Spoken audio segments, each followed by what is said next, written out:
जय हिंद दोस्तों, स्वागत है आपका आदर्श प्रतियोगिता एकेडमी में। आज का सेशन शुरू करते हैं। यूपी लेखपाल हिंदी सीरीज की प्रैक्टिस सेट नंबर 5। ठीक है, तो प्रश्न नंबर 1 है, देशांतर में कौन सा समास है। ठीक है, कर्मधारय, बहुव्रीहि, द्विगु या फिर द्वंद्व। तो इसका सही उत्तर आ जाएगा ऑप्शन नंबर ए, कर्मधारय समास। ठीक है, क्योंकि देशांतर समास जो है दो देशों के बीच में जितनी डिग्री घुमाए है ना, ठीक है, जितनी डिग्री दूरी हो उसे देशांतर कहते हैं, अर्थात दो देशों के बीच की दूरी देशांतर कहलाती है। ऑप्शन नंबर इसका ये ठीक हो जाएगा। प्रश्न नंबर 2 की बात की जाए तो रसोई घर का समास विग्रह क्या होगा। रसोई के लिए घर, रसोई का घर, रसोई की घर की रसोई या रसोई के लिए घर। तो ऑप्शन नंबर ए इसका सही हो जाएगा, रसोई के लिए घर। ठीक है, ऑप्शन नंबर ए इसका ठीक हो जाएगा, रसोई के लिए घर। ठीक है,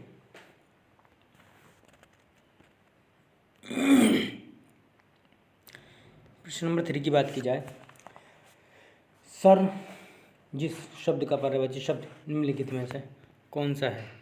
ठीक है, तो नलिन, नौकर, आदेश या दृढ़। तो सही उत्तर इसका क्या होगा, ऑप्शन नंबर ए इसका सही हो जाएगा, 3 का नलिन। ठीक है, क्योंकि सर जिसका पर्यायवाची शब्द नलिन है, अगर देखा जाए नौकर का, तो नौकर का पर्यायवाची होगा दास, अनुचर, नृत्य, भृत्य आदि, है ना। वही दृग का पर्यायवाची देखिए, दृग का, तो दृग का पर्यायवाची होगा अक्षी, नैन, आँख आदि। और सरसिज एवं नलिन दोनों कमल के पर्यायवाची होंगे। ठीक है,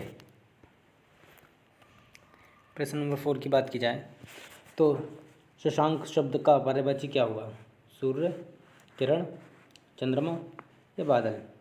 तो इसका होगा सही उत्तर ऑप्शन नंबर सी, चंद्रमा। ठीक है, शशांक का पर्यायवाची शब्द है चंद्रमा। ठीक है, चंद्रमा के अन्य भी पर्यायवाची शब्द हैं, जैसे कि सौम, सुधांशु, द्युराज, राकापति, मयंक, शशि, निशाकर, राकेश, हिमांक, मृग, इंदु, सुधाकर, सोम, है ना, रजनीपति, निशानाथ आदि। ठीक है, तो प्रश्न नंबर 5 की बात की जाए, दिए गए विकल्पों में से ऊर्ध्व शब्द की सही विलोम का चयन करें। ठीक है, तो इसका हो जाएगा सही उत्तर क्या होगा इसका, प्रश्न नंबर 5 का। तो 5 का दे रखा है ऑप्शन नंबर ए, अधव। ठीक है, ऊर्ध्व शब्द का सही विलोम होगा अधव। ठीक,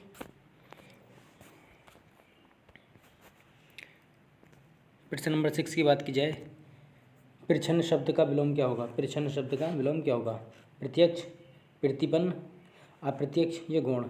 तो ऑप्शन नंबर बी इसका सही होगा, प्रतिपन्न। ठीक है, प्रत्यक्ष का विलोम शब्द क्या होगा हमारा, प्रतिपन्न। अगर बात की जाए प्रत्यक्ष की, तो प्रत्यक्ष का विलोम होता है अप्रत्यक्ष। यदि परोक्ष की बात की जाए तो परोक्ष का प्रतिबद्ध। ठीक है, यह परोक्ष, यानी प्रतिबद्ध का विलोम होगा अप्रतिबद्ध, प्रतिबद्ध का होगा अप्रतिबद्ध, तथा गौण का होता है मुख्य, है ना। ठीक है, गौण का होता है मुख्य। प्रश्न नंबर 7 की बात की जाए, ग्रंथि का तद्भव शब्द है। ग्रंथि का तद्भव शब्द क्या होगा, गांठ, गांठ, गट्ठी या गुंथी। तो इसका ऑप्शन नंबर ए ही सही होगा हमारा, गांठ। ठीक है, ग्रंथि का तद्भव शब्द गांठ होगा। प्रश्न नंबर 8 की बात की जाए, निम्नलिखित में से एक शब्द तद्भव शब्द है, परख कीजिए कौन सा है। परख, कच्छप, संधि या पिंजर। तो देखने में लग रहा होगा, ठीक है, ऑप्शन नंबर ए ही इसका हमारा सही होगा, परख। ठीक है, परख जो है तद्भव शब्द है। बाकी बात की जाए यदि परख की, तो परख का होता है परीक्षा। ठीक है, कछुआ, यदि बात की जाए कच्छप की तो होता है कछुआ, है ना। और संधि की होता है संधि, और पिंजरा, पिंजरे का होता है पिंजरा। ठीक है, पिंजरे का होता है पिंजरा। ठीक है, मात्रा लग जाती है। प्रश्न नंबर 9 की बात की जाए, बधुर्मी का सही संधि विच्छेद क्या होगा। बधु प्लस कुर्मी, बधु प्लस कुर्मी, बधु प्लस कुर्मी, बधु प्लस कुर्मी। तो सही हो जाएगा ऑप्शन नंबर बी, बधु प्लस का उर्मी, बधुर्मी। ठीक है, क्योंकि दीर्घ स्वर संधि में है ना। ठीक है, छोटा आ, छोटी ई, छोटे ऊ के बाद यदि आ जाएँ, हर स्वर आ जाए, छोटा आ, छोटी यू, ऋषि आए, तो दोनों स्वर मिलकर दीर्घ स्वर हो जाते हैं, है ना। ठीक है, जैसे ये बधु प्लस को उर्मी, बधुर्मी, दुर्ग। ठीक है, दीर्घ स्वर संधि का उदाहरण हो गया, जैसे धर्म प्लस का आत्मा धर्मात्मा, वधु प्लस का उर्मी वधूर्मी, नारी प्लस का ईश्वर नारीश्वर, ये सभी क्या है हमारे दीर्घ स्वर संधि के उदाहरण हैं। ठीक, प्रश्न नंबर 10 की बात की जाए, उद्योग का संधि विच्छेद क्या होगा। उद्योग का उत प्लस का योग, उध प्लस का योग, उधा प्लस का योग या उत प्लस का योग, तो सही उत्तर उसका क्या हो जाएगा 10 का, तो 10 का हो जाएगा ऑप्शन नंबर ए, उत प्लस का योग उद्योग होता है। ठीक है, प्रश्न नंबर 11 की बात की जाए, वह स्त्री जिसका पति दूसरा विवाह कर ले उसे क्या करेंगे। अध्युड़ा, परित्यक्ता, अनुड़ा या अखंडिता, तो ऑप्शन नंबर ए इसका हो जाएगा अध्युड़ा। ठीक है, वह स्त्री जिसका पति दूसरा विवाह कर ले तो उसे अध्युड़ा कहा जाता है। ठीक है,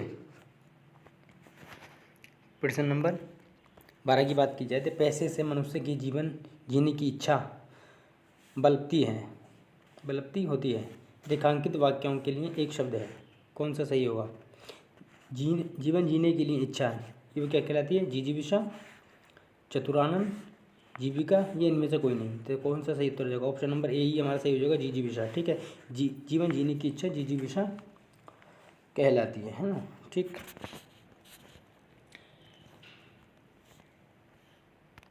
प्रश्न नंबर 13 की बात की जाए तो दे रखा अंडे का शहजादा मुहावरे का अर्थ होगा कमजोर व्यक्ति, चालाक व्यक्ति, अनुभवी व्यक्ति या अनुभवीहीन व्यक्ति, तो इसका ऑप्शन नंबर हमारा डी ही सही हो जाएगा। ठीक है, अनुभवीहीन व्यक्ति अंडे का शहजादा है जिसे कुछ पता नहीं। ठीक है,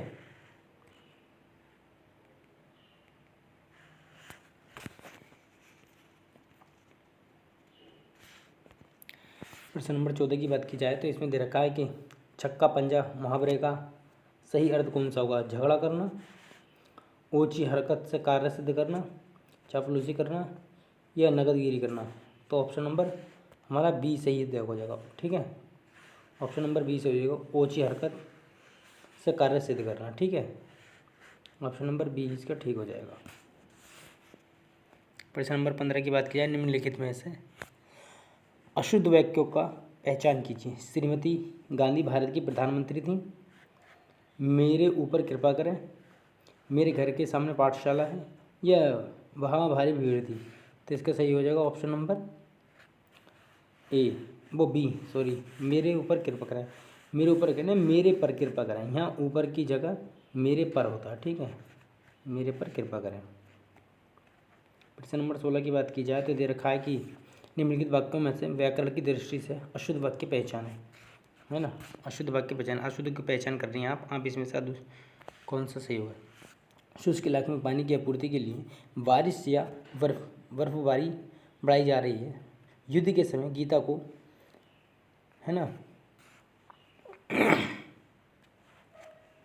तो बताएं इसका सही उत्तर क्या हो जाएगा। युद्ध के समय गीता को लिखना कृष्ण के ही बस की बात थी, स्वयं से भी अपनी बीमारी को लेकर दुखी थे।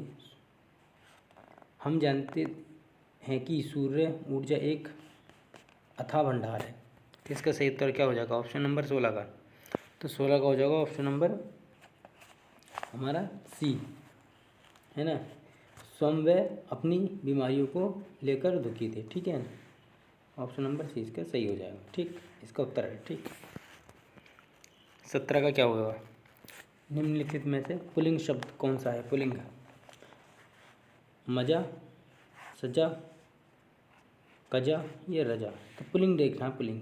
ठीक है, तो ऑप्शन नंबर ए इसका सही होगा मजा। ठीक है, क्योंकि आक्रांत संज्ञा स्त्रीलिंग होती है परंतु मजा शब्द इसका अपवाद है, अतः प्रश्नागत विकल्पों में से जो दे रखा है हमारा मजा ही पुल्लिंग शब्द होगा, शेष स्त्रीलिंग शब्द हैं। ठीक है, जैसे सजा दी, है ना। प्रश्न नंबर 18 की बात की, निम्नलिखित में से एक वचन शब्द कौन सा है। दर्शन, दर्शन, नदी, घरों या लताओं, तो ऑप्शन नंबर हमारा बी सही हो जाएगा, नदी। एक वचन है। ठीक है, नदी एक वचन है जिसका बहुवचन होता है नदियाँ, है ना, नदियाँ होता है इसका, नदियाँ।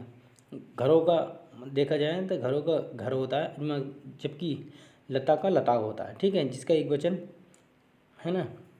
यदि बात की जाए दर्शन की तो दर्शन सदैव बहुवचन में ही प्रयोग होता है। प्रश्न नंबर 19 की बात की जाए, कानों सुनी बात पर यकीन मत करो, रेखांकित पद का कारक बताइए।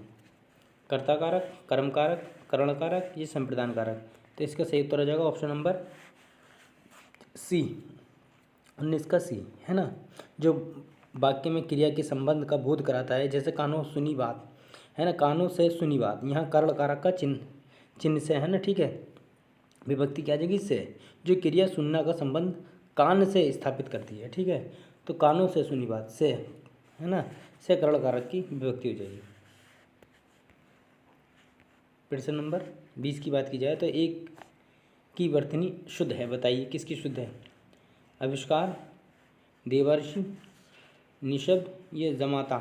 तो इसका ऑप्शन नंबर हमारा यही सही हो जाएगा, आविष्कार। जबकि देवर्षि नहीं देव ऋषि होता है, जमाता नहीं जामाता होता है, जबकि निशब्द नहीं निशब्द होता है, ठीक है, निशब्द होता है।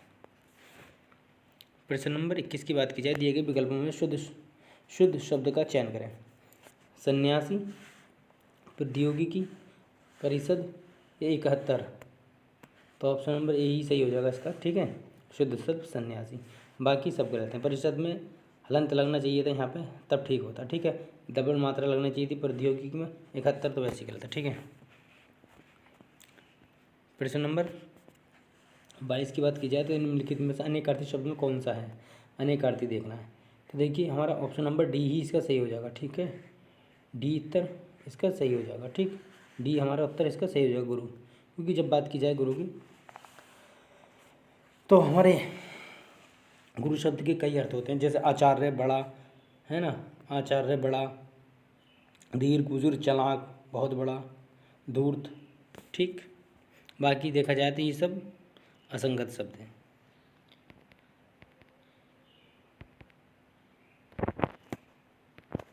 प्रश्न नंबर, अब देखिए हम आपको लेके चलते हैं गद्यांश पर। गद्यांश आप पढ़ेंगे धीरे धीरे, मैं उसका उत्तर बता दूंगा क्योंकि मैं पढ़ चुका हूँ इसको, मैं आपको सही उत्तर बता देता हूँ, ठीक है, आप इसे पढ़ेंगे,